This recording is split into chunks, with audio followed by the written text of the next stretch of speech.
Latest victim of subway violence, an NYPD lieutenant. He was attacked after getting called to the scene about a fight with a knife. Fox 8's Lisa Evers has the latest on how the officer is recovering tonight. NYPD Lieutenant Gypsy Pichardo ended up at St. Barnabas Hospital in the Bronx Saturday night after he responded to a conductor's call for help. Lieutenant Pichardo, who was in uniform, tried to order two weapon-carrying suspects off the number 1 train at the 238th Street station. Police say the two suspects refused to leave the train and instead began beating him all over his face and body. I wasn't completely surprised.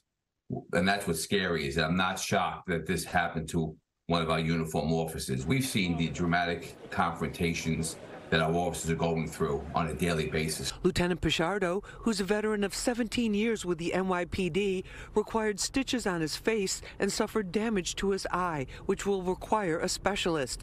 The fact that the attackers went after a uniformed officer should worry everyone, says LBA President Louis Turco. Every New Yorker should be petrified of that. Really, every New Yorker sees this, they should be petrified of that. If they're doing this, but it's not just the subway.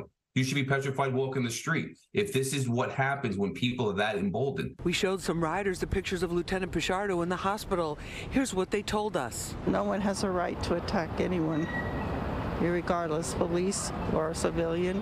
It's just unacceptable. It's sad. This just goes to show you it's a sign of the times. The LBA president is calling for severe penalties. The punishment should fit the crime.